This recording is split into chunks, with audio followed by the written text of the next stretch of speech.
shout out to Evan and his team for bringing me here. I'm always amazed that I get asked to speak about this book because, there are three deadly sins to talk about. The first is politics, the second is religion, and the third is money. Nobody likes to talk about money. So let's give a shout out to Evan and his team for having the guts to bring me in to talk about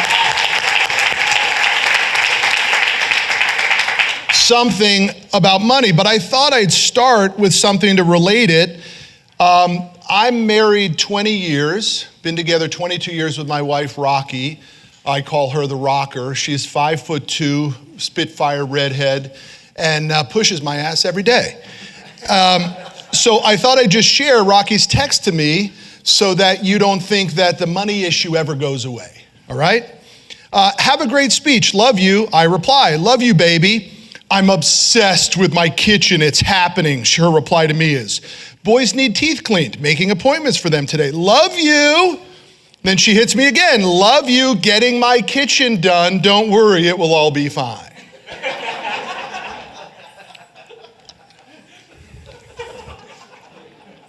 So you're not alone, okay? This book never lived inside of me. So many people say, boy, I got to write this book, man. This book's been inside of me since I'm a kid. This book never lived inside me. I had no interest in writing a book. I already wrote a self-published book in 2015 that I'd probably given away, 10,000 copies of the free ebook and sold, 1,000 copies of the hard copy. So I already know the book game. It's tough to make money in books. So I was done with that. And then something happened to our family. Easter Sunday, a few years ago, we would always go over to my mother-in-law's house. And the whole family would get together. My wife, myself, our three boys, and my brother-in-law, Rocky's only brother, John, and his four children and his wife, and Rocky's mom, Gigi, and my sister-in-law, Janelle, and her son, Chris. We'd all come to Gigi's house in Coppell, Texas. How many people are local? So Gigi lives in Coppell, Texas, a lovely little house right next to a park. The park has this open green space. We'd all play football and throw the ball every year. It was awesome. And this year, in which this event happened, John, my brother-in-law, John, came to the door, and he looked very different. He looked thin and sort of gray in his skin. And we all ran to the door to hug him because you got to understand one thing. My wife comes from a pretty tough background in which her father split when she was 11 and was never heard from again for 2 years. Just gone, like literally went for milk and never came back. So if anyone's had that, situation with a parent, it's just unbelievably difficult. But guess who was there? Big John. Brother John was there for her, right? Brother John became the father figure for my wife. They were thick as thieves. You could not be closer as a brother or a sister.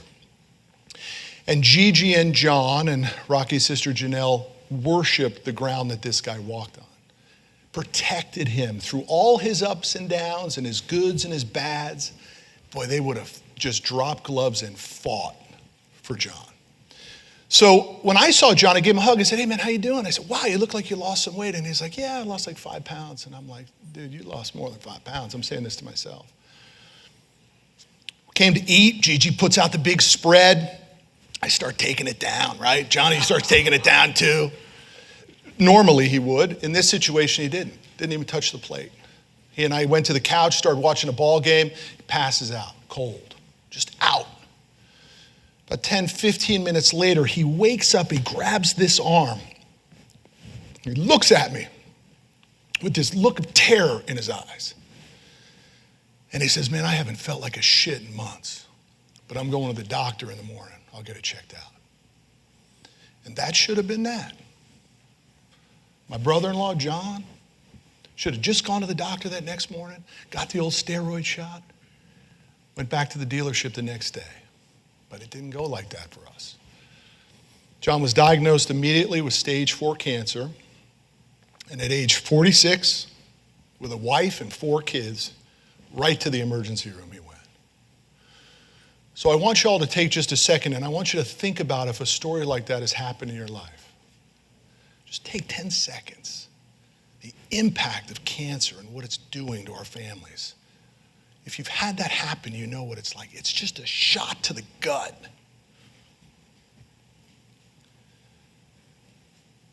Remember that person. And then this is where it starts to get tough in my presentation. Now I want you to say, what were you able to do for that person? Were you just able to sit by their side and say, yeah, it sucks, right? I know, it's painful. Or were you able to get in there and do something to fix the situation to the best of your ability? Because that's where money comes in. I sat with my brother-in-law, John, and I said, we're going to fix this, John. I'm going to get you the best care possible. We're going to work tirelessly. We're going to fix this situation, dude. You are going to kick this stage 4 cancer. I just need a little bit of information from you, brother. Who's your insurance agent? I don't have insurance. You don't have any health insurance? No. All right. Let's talk about money. How much money you got? He goes, I don't have any money. I said, well, what do you mean you don't have any money? He said, I have $100 in my bank. Grabs this arm again, looks at me, he says, I can't make money now. Don't let my family go homeless. Can you fix that situation for that loved one? Are you capable of fixing that situation? That is my primary message for you today. And if not, why not? Why have you not put yourself in a situation to be able to deliver that solution when the people that you love need it? It was so devastating to my little rocker that I would have done anything to help her with her pain. Anything.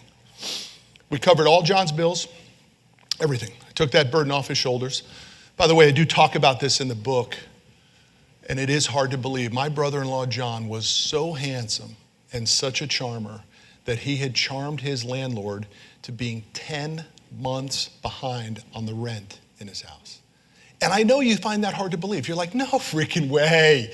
Who lets it? Dude, he was that good. He was that handsome. He smelled that good. He was and it was a female landlord too, by the way, right? Charmed her right up. So I remember calling her and saying, hey, we're going to take care of the rent moving forward. And she's like, yeah, but what about the 10 months? I'm like, that ain't my problem, lady, okay? I ain't taking 10 months out of you, okay? I'm handling it from here on out. We covered all the bills. And it didn't work. 1 year, almost to the day, I got a call at my office, and the rocker said, John just died. Ran down to the hospital. By the way, for those of you from Dallas, when you don't have health insurance, you go to Parkland Hospital. You know who else goes to Parkland Hospital? Everybody else. The jumper suits, the guys with handcuffs on their feet and their hands. My little rocker went down there every freaking day that John was down there, and she rode up that shitty elevator with guys in orange jumper suits, because it's the same when you don't got insurance. You go to the same place as the criminals.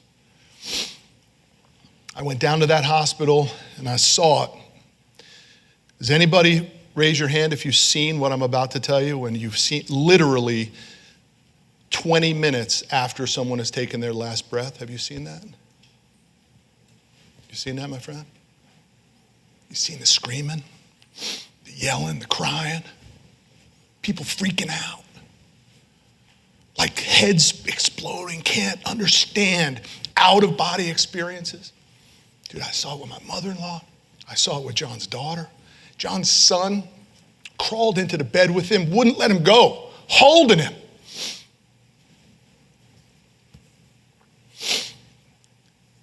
I appreciate you saying that, because for those of you who haven't had that experience, you will.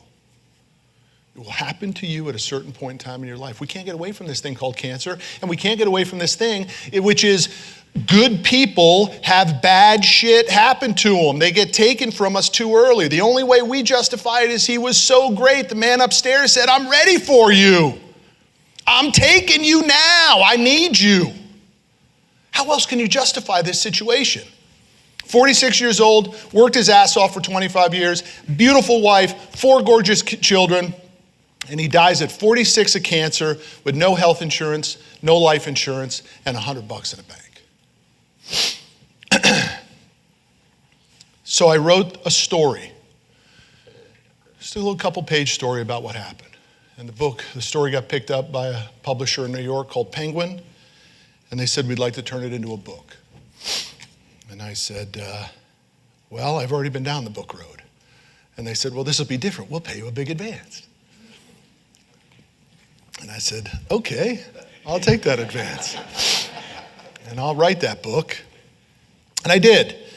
And the book has sent me on this crazy journey, a journey that I never expected to be on, a journey that takes me here today. Listen, I finance trucks, big rigs that go up and down the highways. I have for the last 24 years. I started the company from nothing. Last year we did $160 million.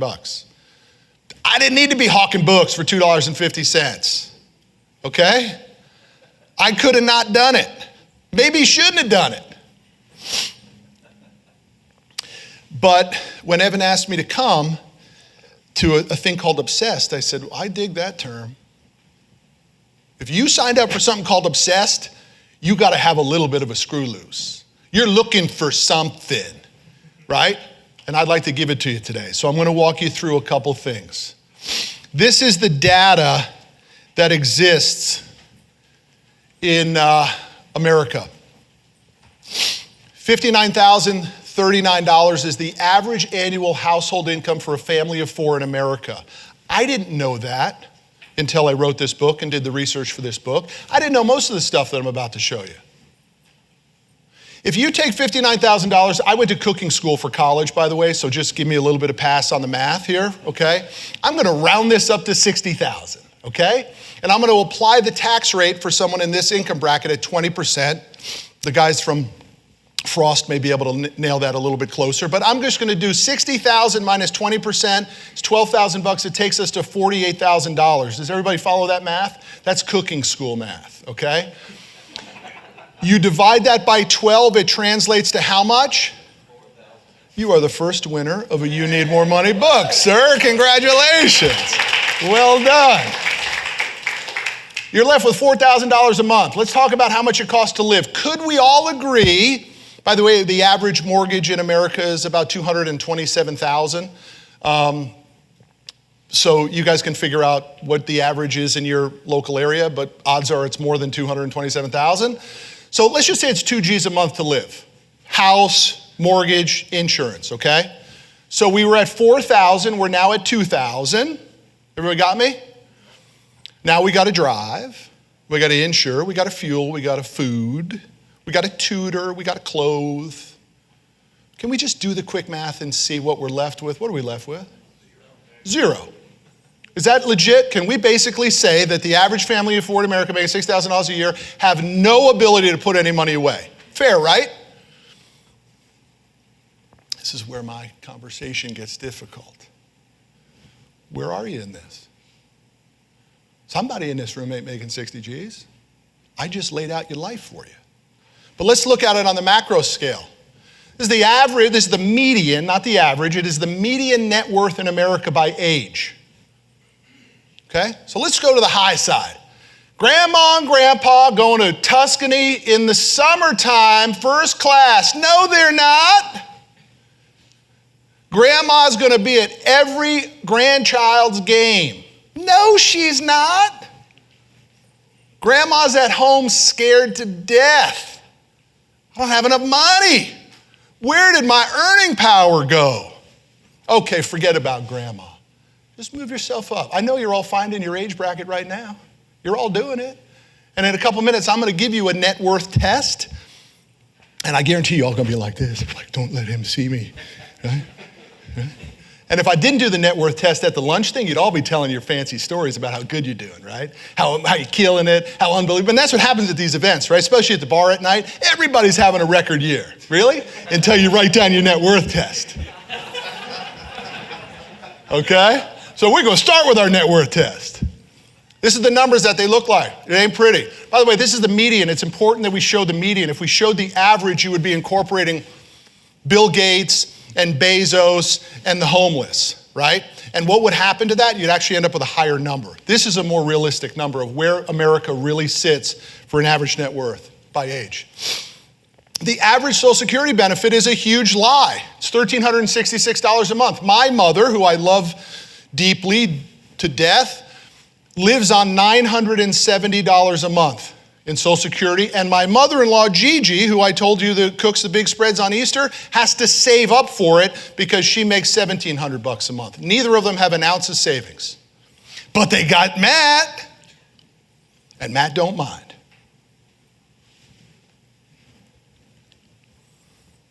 Here's the test. Take out a pen, piece of paper, maybe your cell phone, doesn't matter. This is in the book, and let me give you the formula. This is my net worth test. In the book, I call it the litmus test. You're going to take your assets over your liabilities. What you own over what you owe equals your net worth. Okay, does everybody follow that? Again, cooking school math. Truck finance guy math too, by the way. That's the only thing I really care about in my business is show me assets minus liabilities, what we got left. And then you're going to multiply that times your annual income for your age bracket. So let's say that you make $50,000 and you're in your 20s. 1x of 50 is 50,000. Therefore, I argue in my litmus test in the book that in your 20s, you should have a $50,000 net worth, assets minus liabilities. You guys can do the math on that, right? Most people are like, I got that, man. Got some equity in my car. Just bought a house. Dallas market's going up. I got a few bucks. I got a little 401k. Man, I'm good here. Good, let me wake you up a little further. Let's go into our 30s. Because now it gets difficult. What happens here in your 30s? In your 20s, you're making 50 G's. In your 30s, you're making more, hopefully, right? And so the demand on the net worth litmus test goes up. So let me give you an example. Let's say we make 100 G's in my 30s. You need a $300,000 net worth. Now, guess what? The equity in your car don't mean much anymore, okay? Maybe your 401k, your retirement accounts grew. Maybe the equity in your house grew, but where are you? Let me add insult to injury. That's my job today, by the way, till about 12:45. I'm the devil, okay? In your 40s, let's just say we're now making 200 grand. I need to do a 5x multiple to that. Equals how much? $1 million. Now let's go into our 50s. By the way, was anyone asking your question, geez, Matt, why didn't you go to your 60s and your 70s? Because I don't give a shit if my 60s and 70s. Dude, if you don't got it fixed by your 40s and 50s, we got a real problem. Okay? You better have this shit fixed by your 50s. Let's just say in my 50s, I'm now making, I'll throw out a number, 300. Times 10 equals? Boy, you 20-year-olders feel really good, right?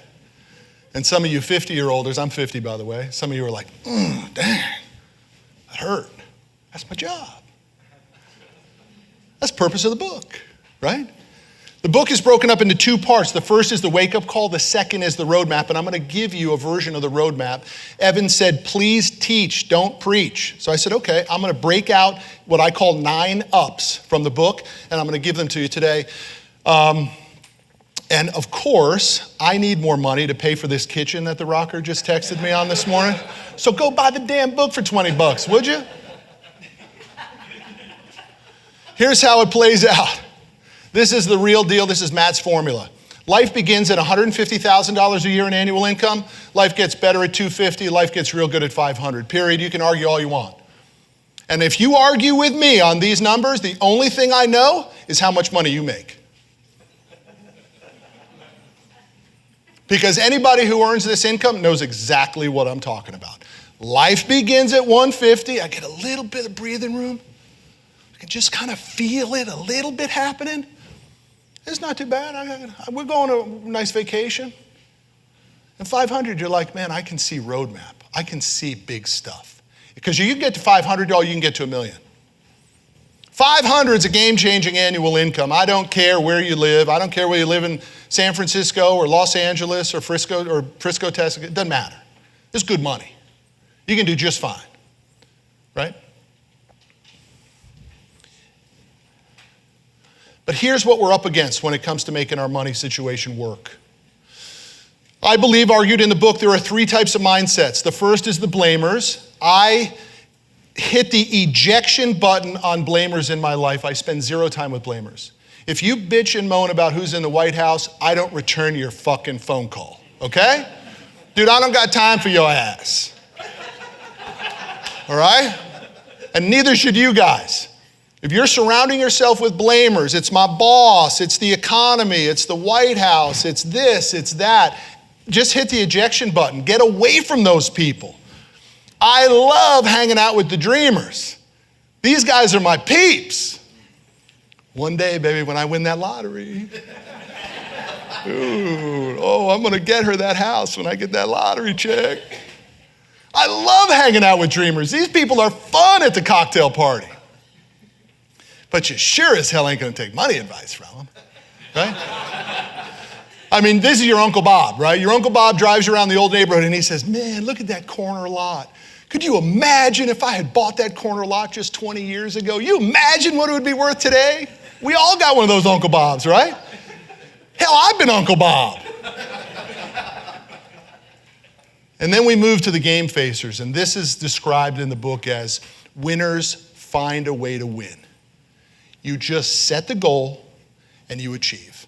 And I want to surround myself with as many game facers as I can. The downside is there aren't too many of them. You should fight to be a game facer.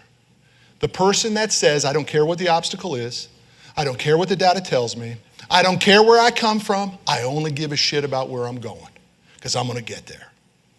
Winners find a way to win. There are three phases of money. This is important. I do want to get very crystal clear. When you write a book with a major publisher, they fight you tooth and nail, right?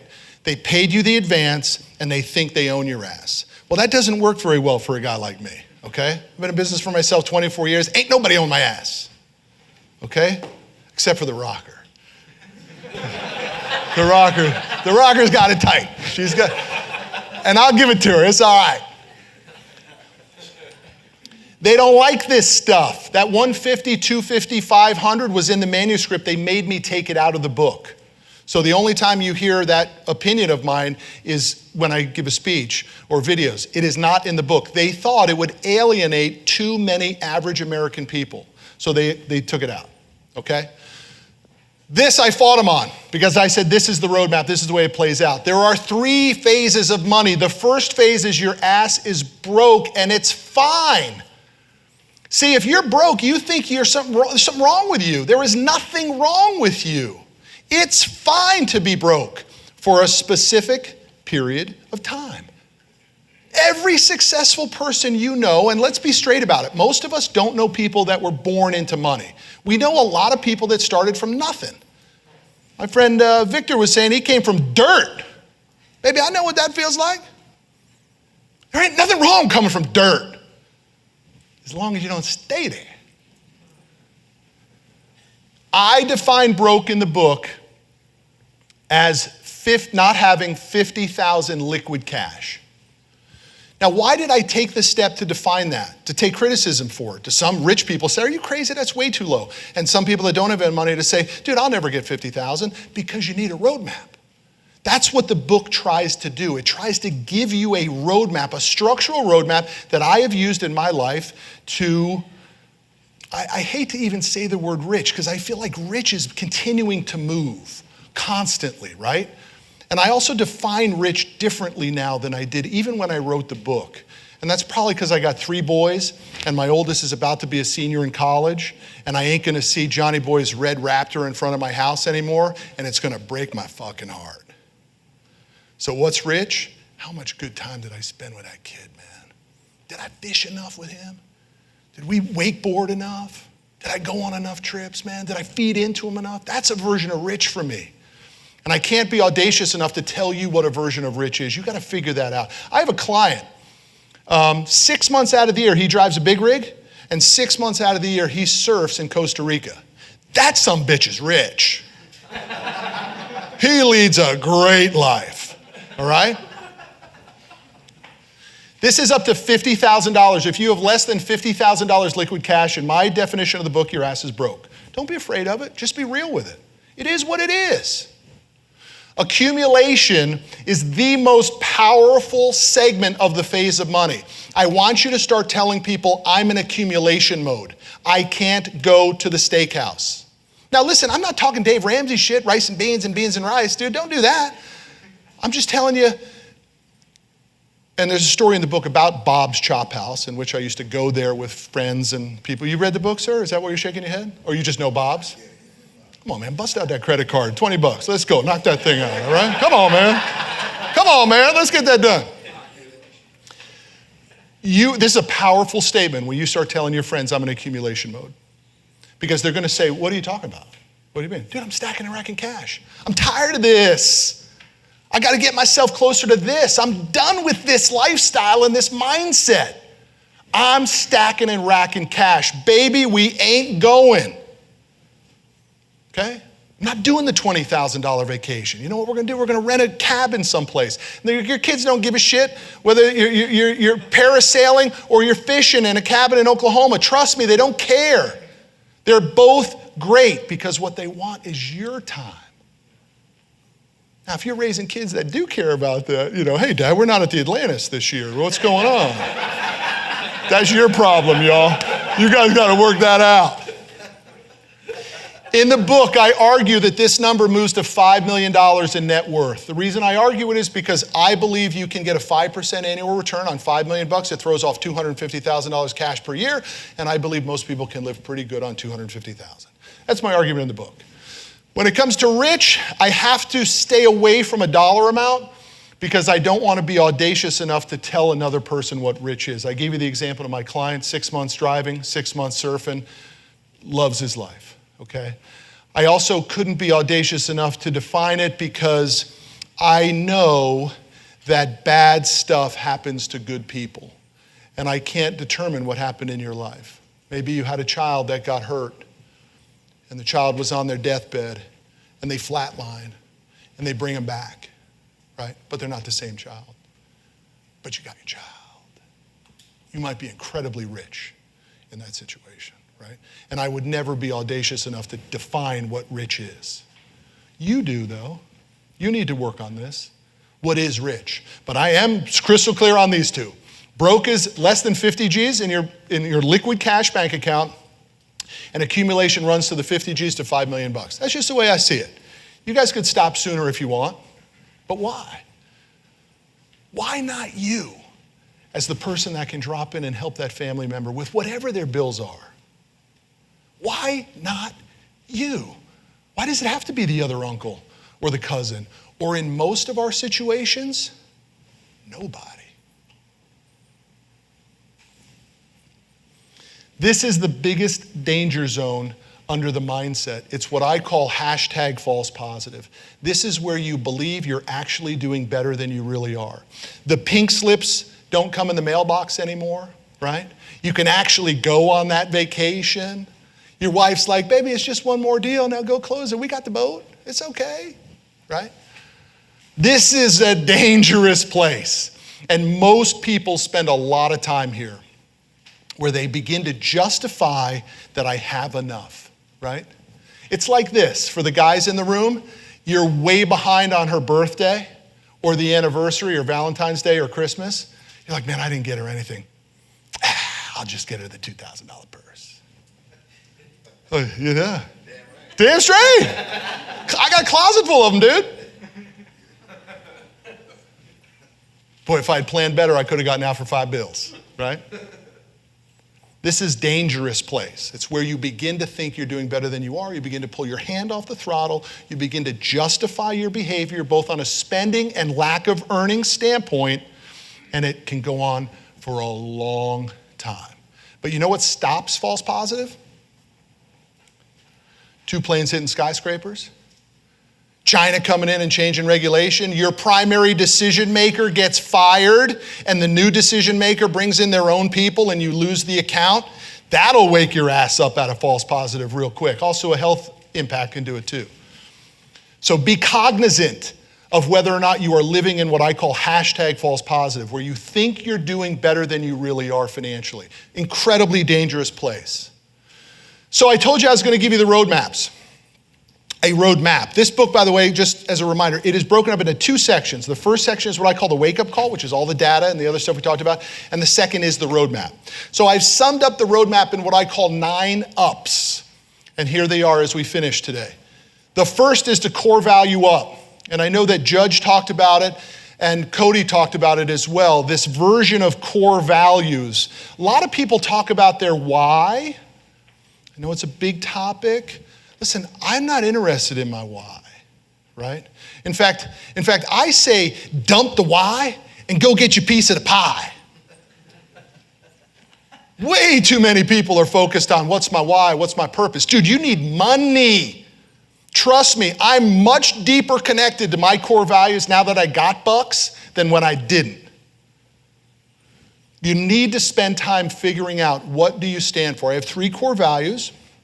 The first is to be a good friend, a great husband, and a hero father. Those are my 3 core values. In my businesses, if you were to come into my office in Carrollton, Texas, the first thing you'll see on our walls, just like Judge, that's why I think Judge and I are kindred spirits in this regard, is all of our core values in our mission statement. We run the business to our core values. Why wouldn't you run your life to your core values? Who do you want to hang out with? What will you tolerate? What will you not tolerate? What do you stand for? What are you willing to bend on? What are you not willing to bend on? Be that person that has your core values crystal clear, and I promise you the money will gravitate to these people. Number 2 is the platform up. Many people are in shitty businesses. They have no chance of making the income that connects to your dreams. If you make sandwiches at Subway and you want to drive a Lambo, you're in the wrong platform. Now, if you want to own 40 of them, thumbs up, dude, go for it. But if you're like, yeah, mayo, no mayo, yeah, man, one day I'm going to get that Lambo. Dude, you ain't getting the Lambo. You're in the wrong platform. How do I define platform? There must be someone within that organization who is earning the income that you require yourself to earn. Because we've all bought that bill of goods from the general manager who said, yeah, I know that comp plan sucked, but if you just follow me over here to the new place, it'll be much better over here. Prove it to me. Show me who's making the scratch before I say yes to your organization. If you come into my office right now, you'll interview with everybody, including the 6 sales guys that make close to $1 million a year. I'll prove it to you every day that that income is possible. And you know what happens in my office? Not many people ever get there. Why? Because they're in false positive, y'all. Come on, man, I just told you that one. Somebody was about to win a book if you got it right, damn it. They stop. Guy goes from 50 grand a year, he makes 150 grand in my office, and he's like, I'm good, man. No, don't you see that guy? He's making $1 million. That's why you signed up here, because I had you interview with him, and he told you you could do it, and you said, I want to be him, and then you stopped. He fell into false positive. And he stops making so many phone calls. Guess what? Then he starts showing up in shorts. Like some days, I'm like, what are you doing? Didn't you have a suit on in the interview? And 2 years in, you're starting to wear shorts and flip-flops? What the hell, man? Tighten it up. Platform up, y'all. It's tough. This is tough. You have to ask yourself the question, can I really make what I want to make in this place? Okay? Number 3, skill up. You absolutely have to be an expert, because the only people that get paid in this economy are experts get paid and amateurs get crushed. You have to get incredible at your craft. I don't care what your craft is. It doesn't matter to me what you choose to do for a living. If you want to be a painter, you better be the painter that can sell enough paintings to get paid the income you need to live the lifestyle by design that you want. So many people toy with this. Who you watching? Who you reading? Who you listening to? You might still be listening to freaking sports talk radio. It's crazy to me.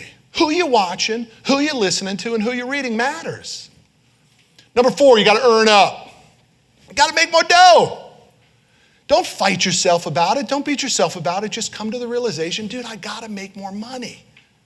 So start to follow the steps. I actually, in the book, give you this step-by-step process of how to go to your boss and ask for a raise. And I've had people in my office read this book, and guess what? They follow the steps and come into my office. I'm like, all right, I guess you deserve a raise. We got to make more scratch. Number 5. This one works me up. If my brother-in-law, John, had spent $50 a month on a term life insurance policy, he probably could have had, Cody would know it better, let's just say $100,000. $50 a month for $100,000 to his wife and his 4 kids. It would have changed everything. I cannot stress this enough. You have to go home and double check your insurance situation. Life insurance, health insurance, car insurance, all of it has to be adjusted, because when you start to make more scratch and you don't adjust those, lots of things can change. For $50 a month, it could have been $100,000. Somebody who knows the numbers? I'll just use term life insurance. So if I wanted to spend $100 a month, I'm 46 years old in good health, how much coverage can I get? Death benefit coverage. No, a term is what I'm asking about. 200 grand for $100 a month.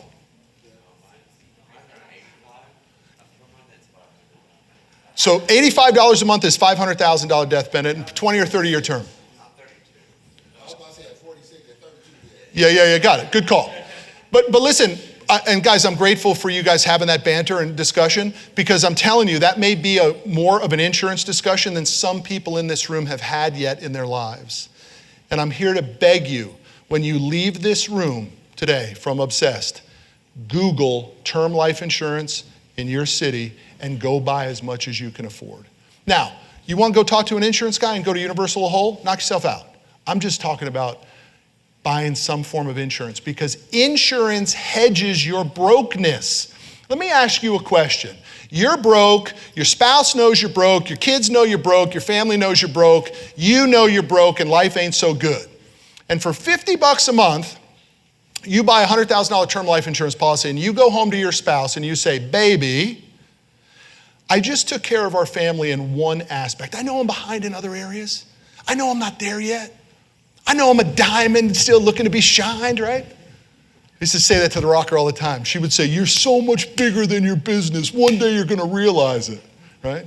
And then she stopped being so nice about it, you know? Go get me some. I had the pain, now where's the gain, she'd say. Right? Can you imagine that life? Can you imagine hearing that every day, man? Cold calling like crazy, trying to find money, right? You go home and your wife's like, I had the pain, baby, where's the gain? This is hedging of your brokenness. You could go home and say, I bought our family $100,000 term life insurance. If something happens to me, you, baby, are now gonna get $100,000.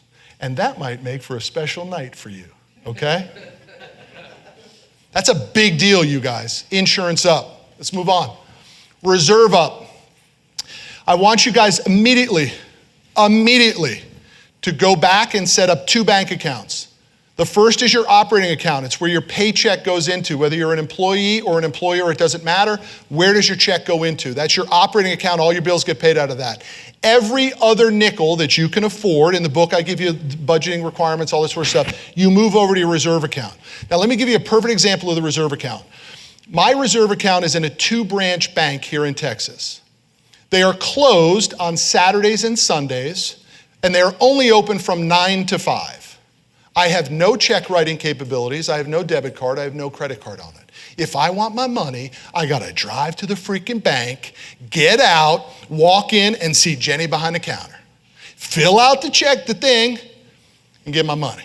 It's a bitch. That's how you want your reserve account. Make it hard to get the money. Your operating account pays the bills and everything else goes into your reserve account. Now, let me tell you why it matters to have this reserve account. Because the next up is to network up. And when you start meeting through networking, I ain't talking about copier, sitting around the coffee shop handing business cards out networking, okay? I'm talking about real networking. Identify the prospect, do whatever it takes to get in their office, bring them some value, and then hopefully extract some benefit. Our friend Dave is the greatest at that. The greatest at that. You will start to find deals. They'll start to say to you, hey man, I like you. You got any money? I got a deal you could get into. I got a real estate deal that I'm working on. I got a private equity deal I'm working on. I'm buying this company. You interested in a piece? If you don't have this, that chance never happens. And let me be very specific about this as I talk about in the book. This number is a $100,000 entry fee. Every side deal that I've done required an entry fee of at least $100,000 because they don't want to jack with your $10,000 investment, right? Why would I want to talk to 100 people when I can talk to 10 to get my million? Does everybody follow me on that? You have to understand the mindset of the players. The players get this game. They're not looking for small incremental investors. They want people that have real money because they also know that if you figured out how to get 100 G's saved up in this reserve account that you can put into our investment, that you probably are working on something else. And you ain't gonna call them all the time. How's my 100, man? How's my 100? How's my 100? The players don't take those phone calls, y'all. They'll give you 100 back and say, get out of my life. I don't need it. I was just doing you a freaking favor because you networked up and I liked you. Number 8. My friend Grant Cardone has, I think, the greatest quote on this, where Cardone says, it doesn't take money to make money, it takes courage to make money. And he's 1,000% right about that. You, at some point, if you've started to follow these steps, you've got to deploy capital. And it's a bitch. Dude, you start to turn into a squirrel hoarding your nuts, right? Like, man, I got a little something. I never had it before. I'm gonna hold on to it real tight. This feels really good. I got my 100, I got my 200, I got my 300, I got my 400, whatever that number is. Sooner or later, you got to put that money to work. You got to deploy that capital. And number 9, you got to passive income up. You got to get some freaking mailbox money, some easy money. Now listen, there ain't no easy money until you go through hard money, okay? You got to bust it for a long time to get this thing to work. But sooner or later, you need to be putting away money into investments that create mailbox money. There is nothing more enjoyable for me than going to my mailbox on the 27th of the month. I have 2 investments that hit, both days they hit on the 27th, and I get a manual check in the mailbox for way more than I need to live. And then what do? I freaking endorse the back. I go to the bank on Monday through Friday, 9 to 5. I see Jenny and I turn it in. This is so vital. Guys, we work so hard. Ladies, guys, I didn't mean, there's no differentiator there. Folks, we work our asses off. Get passive income at some point. Make the switch from the earner to the investor. Stay the earner, but goodness gracious, get some of that mattress money. I want to finish with this because some of you will not believe what I'm about to tell you, but it is true. It took the rocker 2 years to get her groove back after her brother died. And one of the things that helped her was she would see these birds outside our kitchen. And we don't have a bird feeder there or anything, but it was like these birds just started showing up, and she would consider those birds John coming to check on her. And there were times where I would come into the house. We have these barn doors in the kitchen that sort of like they're half closed and the top opens, you know? And of course, the rocker leaves those top doors open right in the middle of summer in freaking Dallas. I come home every day. I'm like, can we close the damn doors? Jesus, do you live in a barn? She's like, who cares?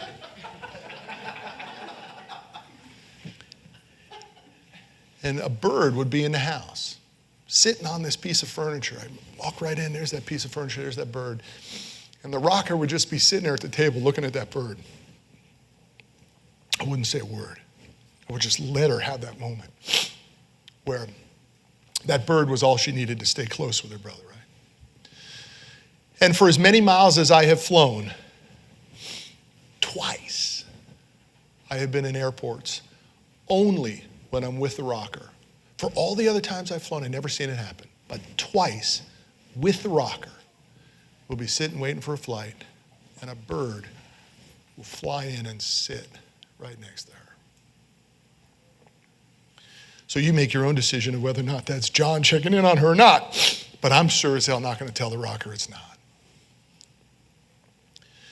The gift that all that hard work that I did, that I was able to give to the rocker and to my brother-in-law John's family and to many other people now. Last year I buried my best friend. I buried Rocky's best friend. I have a housekeeper living with me right now who's leaving her husband, whose car broke down, doesn't know what to do. Fix the problem. Those checks have been the greatest checks I have ever been able to write. And I implore you, I beg you, put yourself in the same situation. Thank you.